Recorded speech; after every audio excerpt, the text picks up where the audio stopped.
Kaj bi priporočal mladim športnikom, na kaj naj bodo najbolj pozorni? Najbolj pozorni naj bojo na razvoj svojega znanja, ker znanje jim ne bo noben vzel. In na njihovem znanju, kateremkoli športu, jim bo znanje dalo samozavest in dvigovalo in s tem bojo rasli. Na rezultatih, to mene tudi najbolj moti, na rezultatih se ne gradi kariere, gradi se kariera na razvoju, na znanju in to je najbolj pomembno. Super. In kaj bi svetoval ljudem, ko opazijo prve znake, ki niso konsistentni z njihovim telesom? Naj se pregledujejo, naj se opazujejo in čim pride do neke spremembe, ki ne zaupajo, če si ne upajo do zdravnice, naj vsaj svoji ženi pokaže ali partnerki, pa ga bo že ona kaj napotila. Ker je malo moških, ki zberejo pogum, da grejo direktno zdravniku, ker je to preveč zakomplicirano za njih. Hvala.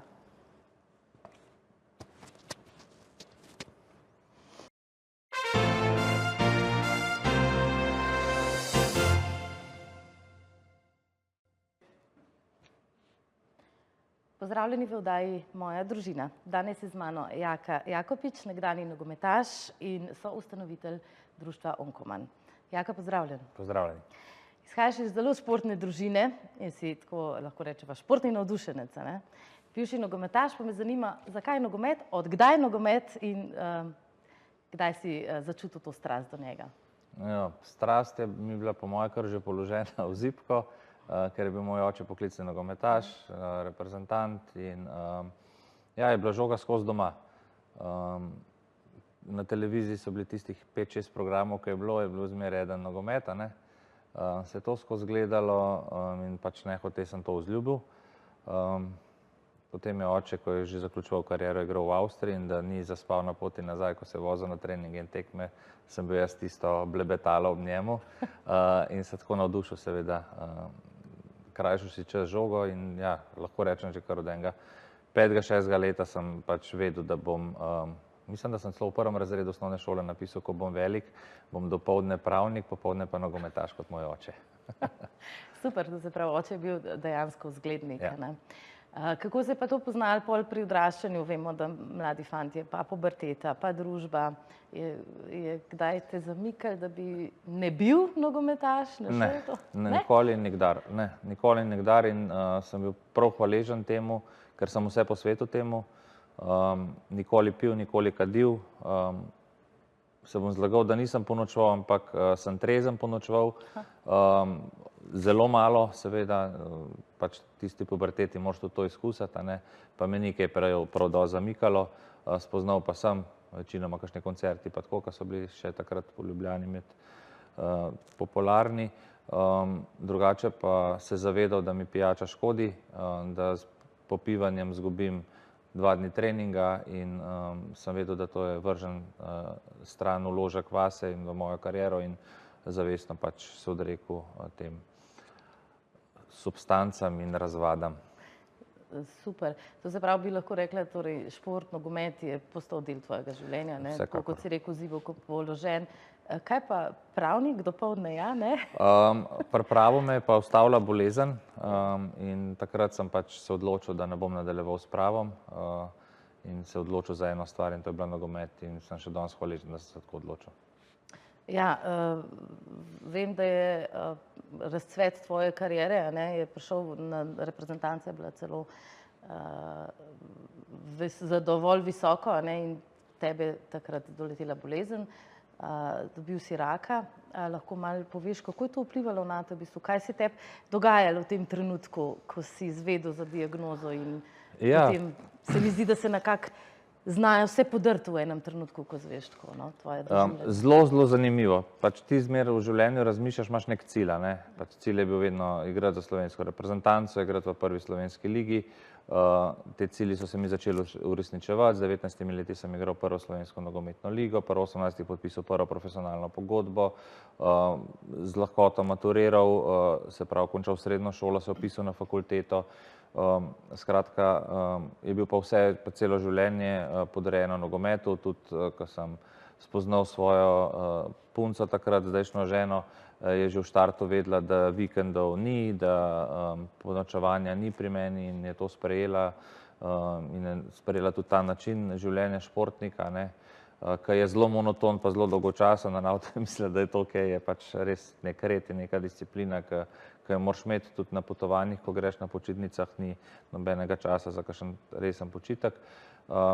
In pač na podlagi tega sem vedel, da brez nogometa ne bom nikoli živel. In tako tudi misliš, tako tudi delaš, tako se razvijaš, izobražuješ. Šel sem tudi takrat se izobraževati za trenerja, zato ker je pač lažje spoznaš nogometno igro tudi skozi druge oči.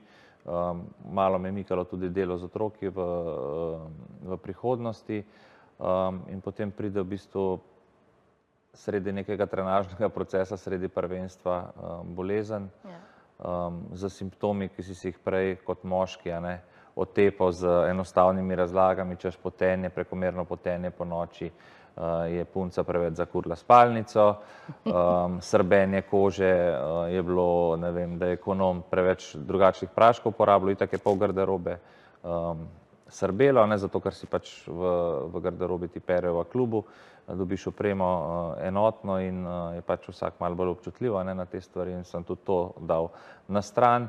Bule na vratu je imel še 2 soigralca, sta jih imela, so bile od prehlada. Bula na prsih, ki se je večala, je bil en hematom, ki smo ga zdravili, je bilo tudi to rešeno.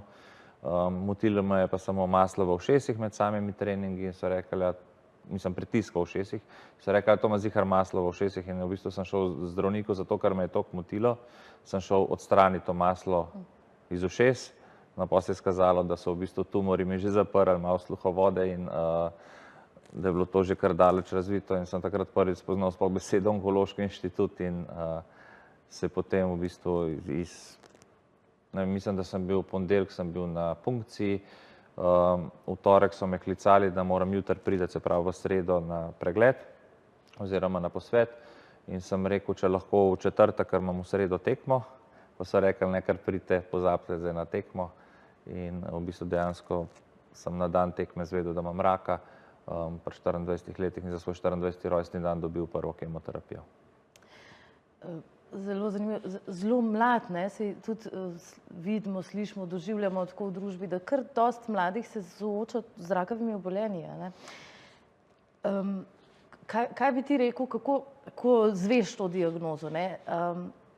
Verjetno je pomemben nek mindset, glava. Kaj v tistem trenutku narediš? Ker velikokrat te strah, mogoče, kako si ti doživljal? A te strah objel ali oprimil? V bistvu sem bil kar, eno srečo sem imel, da je bila mama takrat zraven mene, ker sem se mogel bolj z njo ukvarjati, ker sem s sabo v tistem trenutku, ker je bila bolj ona podrta in sem mogel že takoj v štartu dokazati, da sem še zmeraj isti. Jaz sem si pač dal v glavi, jaz bi igral še naprej, do smrti verjetno, pač nekaj bi bila zelo zgodna, ampak ja, bi igral, ker bi pač kot en prav dedec, moški, rekel se mi nič ni, te bulce bo kačen s tem, in dejansko je pač problem pri moških to, da pridemo prepozno. Jaz sem živ dokaz temu, da sem še zadnji vlak ujel in lahko ob raku ti lahko normalno funkcioniraš, športaš, ker ko ti opaziš, je dostikrat že prepozno, kot je rak onemogoče, dostikrat že prepozno in to se dogaja pač pri moških in je tudi dokazano statistično. Tako da je bila ta sreča, da je bila mama z mano, da sem se z njo ukvarjal. Tudi tako pač po teh izkušnjah, ker imam zdaj veliko težje vsem okoli tebe, kot tistemu, ki ima raka, zato ker ti se pač tako ali drugače pripraviš na to, ali se predaš, ali se boriš, druge poti ni, srednje poti ni in jaz sem se odločil, da je to moja nova tekma. V istem trenutku, ko mi je rekla Hodgkinov limfom, sem rekel, kaj pa je to, sem si rekel, dobro, sem da ni rak, je rekla, to je rak, ena oblika krvnega raka, se pravi na limfnih žlezah. In takrat se je začela moja nova tekma. Sem pozabil v istem trenutku na nogomet, sem si rekel, jaz bom to zmagal, jaz bom to naredil vse. V istem trenutku sem si v bistvu v glavi dal zdravnico kot trenerja, ker trenerju pač slepo zaupaš, da te vodi, tako kot dirigent v ansamblu in tako sem bil navajen pač narediti maksimalno na terenu, kar mi trener naroči. In tako sem tudi naredil, pri zdravnici sem bil pripravljen narediti vse, ker sem si že v glavi rekel, ona ima več fakultete medicinske, kakor jaz vseh izobraževanj skupaj, kaj bom jaz pametoval in zaupal in res se je izkazalo za to, da sem se pač posvetil takrat sam sebi, dojel določene stvari, zelo mlad in mogoče se bo malo čudno slišalo, ampak sem res bil hvaležen, da sem tako mlad doživel to kladivo v življenju in ga tudi zelo dobro izkoristil. Vpliva to zdaj za naprej, ne? Definitivno. O tem malo kasneje. Mogoče samo še vprašanje, veliko ljudi tako, ko doživijo neko tako težko izkušnjo, travmo, bolezen, se zateka v bistvu v neke, recimo, meditacije, nekaj jih poznam, ko so šli hoditi, Camino recimo, ne? Je tebi kaj od tega pomagalo? Spremenijo nek odnos do sebe notri, ne? Takrat je bila še doba knjižnic, knjig, ni bilo še interneta oziroma zelo slabo in forumih ni bilo skoraj da nobenega, ne. In jaz sem takrat eno knjigo prebral, ne, in je bila takrat smrtnost za Hodgkinov limfom zelo visoka. Ta knjiga je bila še nekoliko starejša, ne, ker zdravljenje Hodgkinovega limfoma se je zelo izboljšalo in mene je takrat samo odmevalo tistih 12% preživi, a ne, in sem rekel, jaz ne bom o tem nič več bral, jaz sem unikum, jaz imam 100% možnosti, ker sem jaz, da bom to premagal, ne bom gledal na nič drugega in sem si pač zadal cilj, da bom naredil vse, tako kot na igrišču in tako kot med trenažnimi procesi, da bo vse optimalno, se ogromno pogovarjal z zdravnico, spraševal, če so bile kakšne spremembe in res dal sebe v to. Zavedal pa sem se, no, da sem pa tudi pred tem živel zdravo in da je bila to moja investicija v to, da se mi je med kemoterapijami ful hitreje regeneriralo samo telo, da sem imel več prostega časa. Vedno sem si želel iti na morje za dalj časa, pa med kariero ni bilo mogoče, sem to izkoriščal med kemoterapijami, da sem hodil na morje tistih 14 dni vmes. Ogromno bral, ker prej ni bilo časa za brati, ker sem vmes, ko sem počival, sem mogel študirati, a ne, ko bi mogel študirati, sem treniral, tako da sem bil skozi zapolnjeno in potem sem ugotovil v bistvu, da v enem trenutku, da sem bil 50% v šoli in 50% na igrišču, nikjer nisem bil 100%, ker ne moreš biti, ker si vedno nekaj dajal in se pa čez to zdravljenje nekako rekel, da bom se prepustil toku tega, res ogromno bral in res veliko stvari pisal in je bilo to en tak moj filter, no, pisanje misli, vprašanj, dojemanja življenja, tako da mi je to res tak nek terapevt je bil ta moj papir in sem se tukaj našel, tako da mi ni bilo treba daleč hoditi. Zelo lepo, super, hvala. Mi nadaljujemo po kratkem oddihu z zelo zanimivo življenjsko zgodbo Jaka Jakopiča.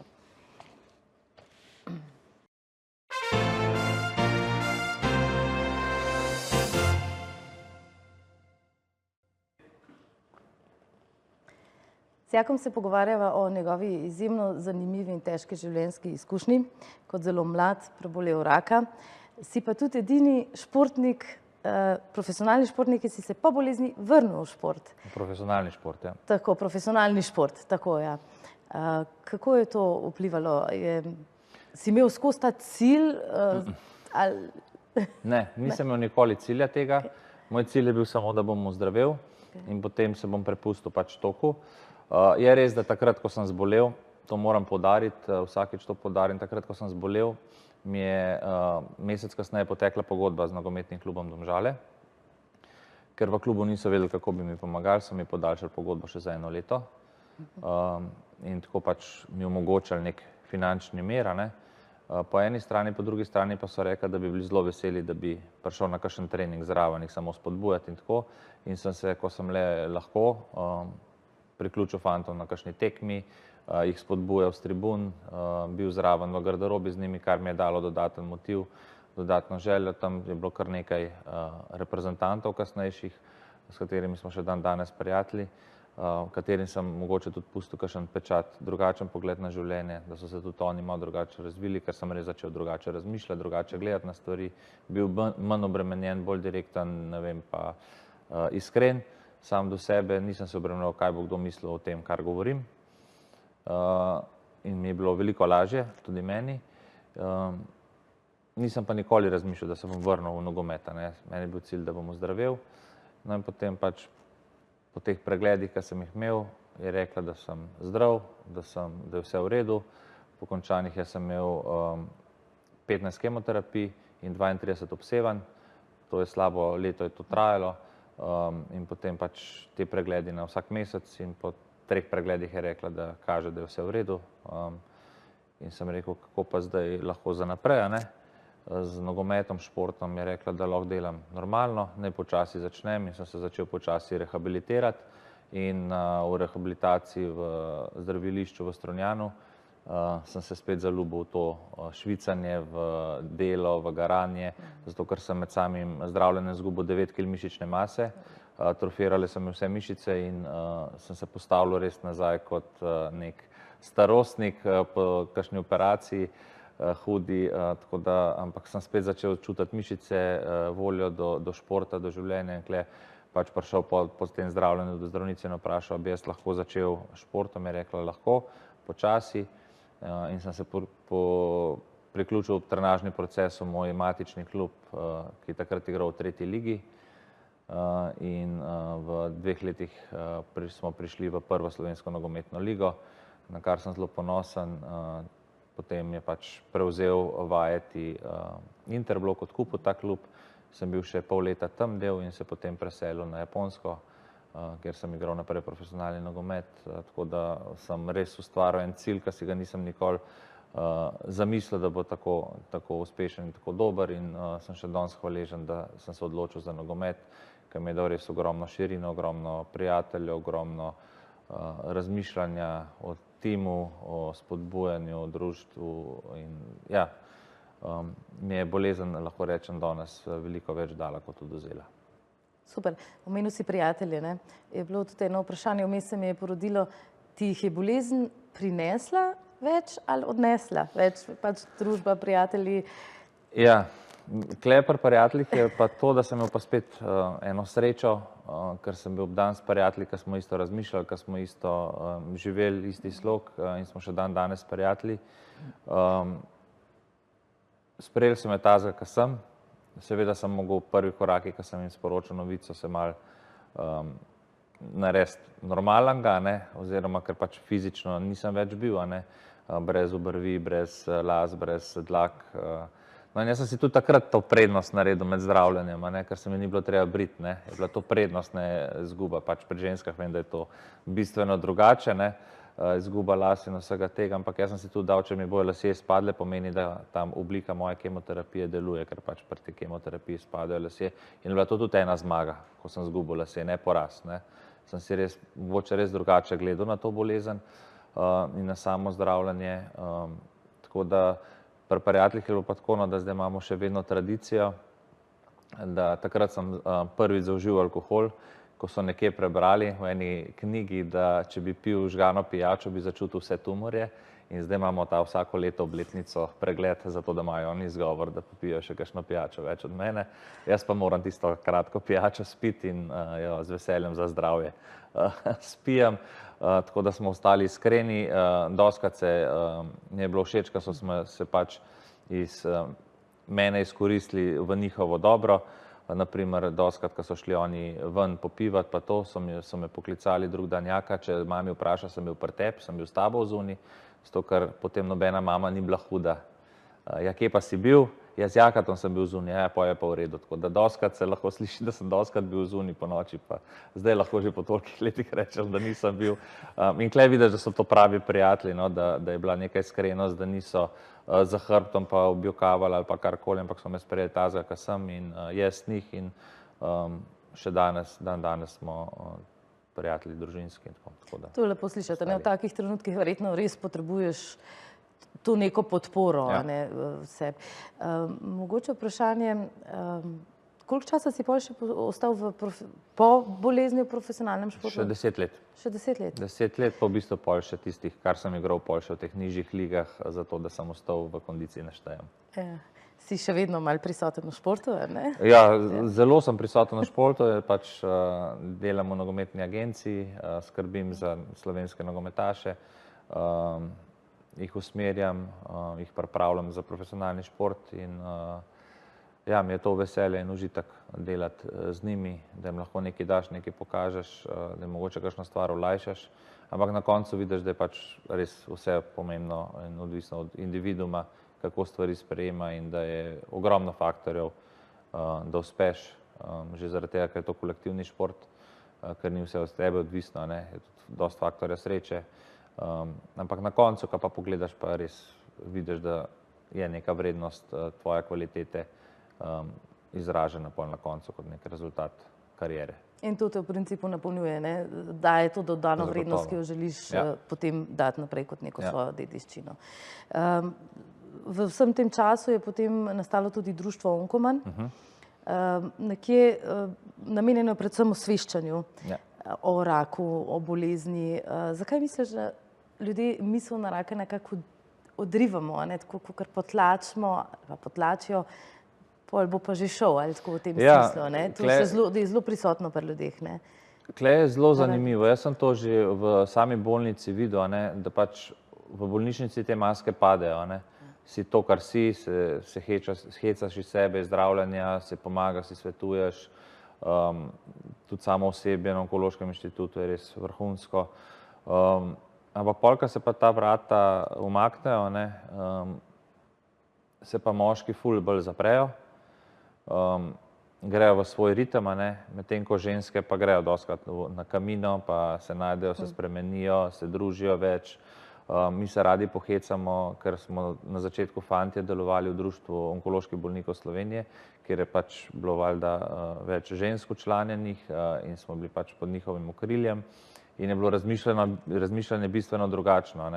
Pri ženskah, ko so stojnice, se ustavijo, se pogovarjajo, pri moških, čim vidijo stojnico z brošuro o raku, zbežijo, čim vidijo pivo, pridejo zraven, čim vidijo šport, pridejo zraven. In se tudi radi pohecamo, da naprimer, ko zboli ženska, se jih včlani še 6 prijatelj zraven v društvo, ko zboli moških, se jih 6 izpiše moških še zraven. Tako da je sam potek osveščanja moških bistveno drugačen, da pride jim do živega, ker beseda rak dobro opiše moškega oziroma žival rak. Trd oklep pa mehka notranjost in moški dostikrat ne pokažejo te svoje šibkosti. In tudi, ne vem, ko imajo kri na blatu, prvi dan je še panika, tretji dan že reče, se to je bilo že predvčerajšnjim in traja, da pridejo na prvi pogled in zato smo rekli, da gremo moški na svoje, da bomo drzni, da bomo z akcijami začeli spodbujati moške, da pridejo prej na pregled, ker garantiram, da v Sloveniji 80% moških je že zamenjalo gume na zimske, pa dalo svoje avte redno servisirati in plačalo za to. Medtem ko vam pa tudi garantiram, da je manj kot 50% moških, čeprav to slovenski zdravstveni program, presejalni program Svit ponuja, ni oddalo svojega blata, čeprav so to dobili po pošti. Potem pa, ko nekdo zboli, se pa naredi panika in tudi oni grejo. Ampak je že tako neka ljudska reka ta, jaz pa svojega blata ne bom po pošti pošiljal. In to oni spadajo, kot da so frajerji, da so moški, medtem ko ženske gre pa velika večina, če ne že celo vse, na mamografijo, se pregledujejo in izkoriščajo te presejalne programe in tukaj nastopimo mi, da bi osveščali moške. In zdaj se trudimo že 7. leto z Onkomanom in pol smo prišli spet raziskava iz Amerike, da se o moških boleznih ne osvešča več moških, ampak ženske, ker ste ženske tiste, ki boste brcnili naš moški v rit, da se gremo pregledati. Bolj prava tehnika, ne? Ja. Odlično, hvala lepa. Midva greva na kratek odmor in se vidimo po odmoru.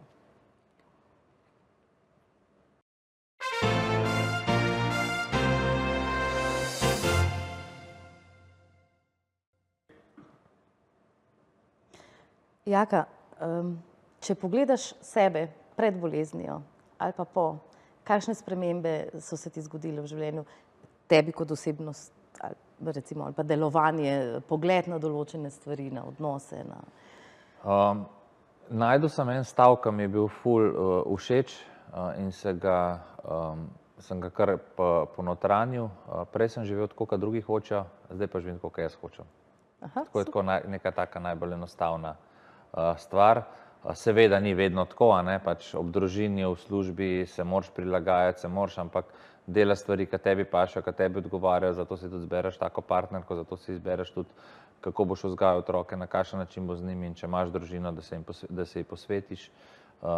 In tudi zato zavestno nisem šel pač v trenerske vode, ker sem vedel, da če imaš družino, ni popoldnevov, ni vikendov in si spet v nekem istem ritmu in če se pač odloči za družino in za otroke, temu posvečaš svoj čas in jaz sem se tako odločil in sem pač ponosen nase, da to funkcionira in deluje. Je to zaradi te izkušnje z boleznijo? Definitivno. Pomagalo? Zato, ker jaz sem v bistvu z očetom se začel, pač sem ga imel najraje na svetu, moj največji idol, pogovarjati med boleznijo. Prej je on naredil vse za družino kot pravi moški, dopoldne delal, popoldne delal, nič ga ni bilo doma, se odrekel, da smo imeli mi vse, ampak imeli smo res vse, samo ne očeta. Ob sebi, no zdaj ga imamo, dedija vse, je tudi on spremenil dosti stvari, on je bil res pravi moški, ne, je velika večina, tisti lovec, ki se je boril za družino, ne zunaj, ampak vidiš, da v bistvu rabiš pa to, ne, in moja pokojna babi je lepo rekla, tisti, ki joka na pogrebu, ne, joka za izgubljenimi priložnostmi, ki jih nisi imel s tem človekom se uresniči takrat, ne, in to jaz hočem tudi svojim puncem dati, da lahko jutri jaz umrem, da lahko jutri babi umre, zato se obnaši do njih, kada jih jutri več ne bo, pokliči, da ti ne bo kdaj žal, bod prijazna, spoštljiva, da ti ne bo kdaj žal in to hočem dati, no. Torej dejansko poudarek na medsebojnih odnosih, družina, super. Kaj pa zdaj delaš? Kakšni hobiji, druge karierne priložnosti? Hobiji so zelo tako. Hvala Bogu imam tako službo, tudi tako naravo dela, no, da mi omogoča, da sem lahko svoboden, ne.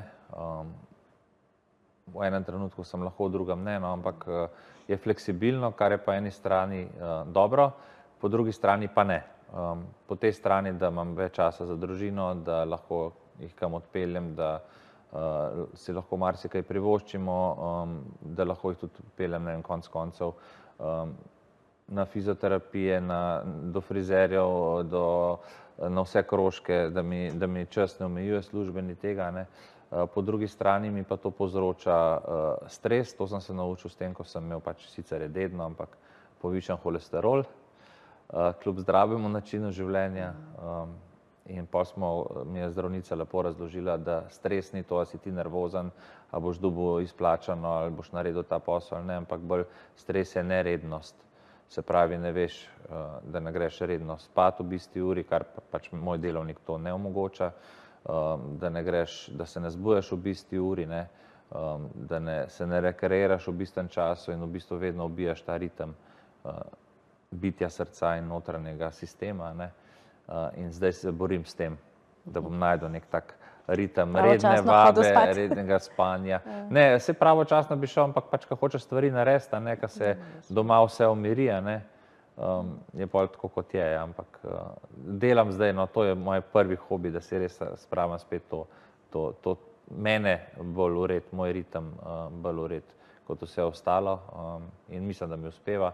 Našel sem plavanje, ker sem ga prej ful sovražil, se delal iz sošolcev na športni gimnaziji Norca, ki so po kloru že dišali ob 7 zjutraj in zdaj sem pa to našel, no, in ta plavanje mi res polepša dneve in tisti mir v vodi mi naredi pa dihanje, ukvarjanje sam s sabo mi res pomaga, seveda pa še vedno igram nogomet, tako da ostajam, kakor se le da fit, čeprav imam zelo rad sladko in hrano, tako da smo v teh borbah pri teh letih vsi. Ja, za sladice smo verjetno vsi eksperti, ja, tako. Imaš 3 hčerke, ja. Pa me zanima, kako, v principu, a je tvoja bolezen, tvoja izkušnja od recimo neke discipline nogometa, potem te tvoje izkušnje z rakom in kasneje potem spet vrnitev v to, pomaga pri vzgoji? Jim lahko kaj več daš zaradi tega? Verjetno, ne? Jaz mislim, da zelo pomaga, no. Jaz v bistvu tisto, kar je meni manjkalo, njim dajem, ne, da sem čim več z njimi in to se pač zdaj v tej puberteti pač tudi vrača nazaj. Jaz se rad pohvalim, da imam 4 pubertetnice, 4. je žena. In ja, je zelo zanimiva izkušnja, no, z njimi.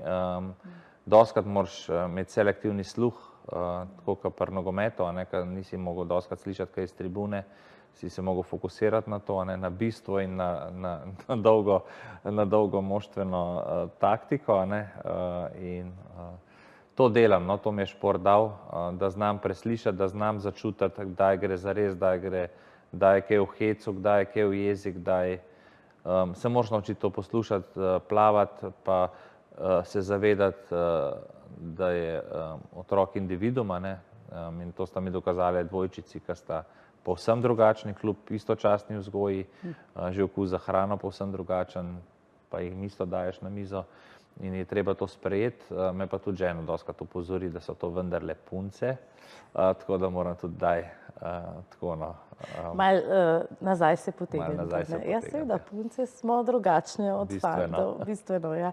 Ampak to ti je verjetno dal, ta tvoja izkušnja je dala, da se določene stvari, kot so disciplina, ukvarjanje sam s sabo, lahko to preneseš na otroke, na punce. Da vidijo, da morajo biti sebi zveste nekako. Tako. Jaz sem to, oba žena sva to hotela, da v bistvu za kjerokoli stvar se odločijo, da vsaj eno leto vztrajajo pri temu, da jim nismo omogočila tega, da če se naveliča, se bomo zamenjali, se bo v redu, ne, tega jaz ne dovolim.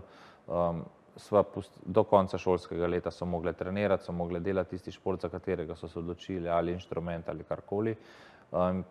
Zdaj so pa najdli vsaka svoj šport, vsaka svoje zanimanje, so vztrajne pri temu in tudi jaz vztrajam pri temu, ker meni je dal pač šport to, ker ga imaš tokrat, greš na trening, in dostikrat naredimo starši napako, ne bo šel na trening, ker se ima za učiti, ne, moraš trenirati, zato da si znajo pač one zorganizirati čas in to je res pač težko, ker vidiš, da imajo res ogromno dela, sploh zdaj v srednji šoli, ampak če to začneš popuščati, pri tem je zelo težko, da se to vrne in sva rekla, da bo potrebno vztrajati pri temu, da hodijo redno k športu. Ena se je že odselila zaradi športa, tako da je tudi to bil en tak šok družinski, pozitiven, zato ker sem vesel, da so najdle smisel in to mi je najbolj važno, da jim daš, da v življenju najde tisto, kar jih veseli, tisto, kar imajo rade in to je moj cilj. Da ne bojo samo zato, ker morajo, pa ker je nekdo to rekel, da to morajo delati, ampak da jih veseli. So pa ta nihanja, ki jih moraš sprejeti v življenju. Seveda, povsod. Torej, šport gre v genetiki kar naprej. Ne, tudi kultura. Tudi kultura? Tudi kultura, ena je balerina, zdaj bo šla v srednjo baletno šolo, tako da je čez drug svet. Ne vem, po kom je tako ritmična in tako gibljiva, ampak po ženi, seveda. Po ženi vsekakor. Tako da ja. Absolutno. Super, Jaka, najlepša hvala za to navdihujočo zgodbo. Želim ti vse dobro, seveda v družinskem življenju in pa tudi pri društvu Onkoman čim več in čim boljše uspešno osveščanje. Najlepša hvala. Hvala lepa in srečno. Hvala.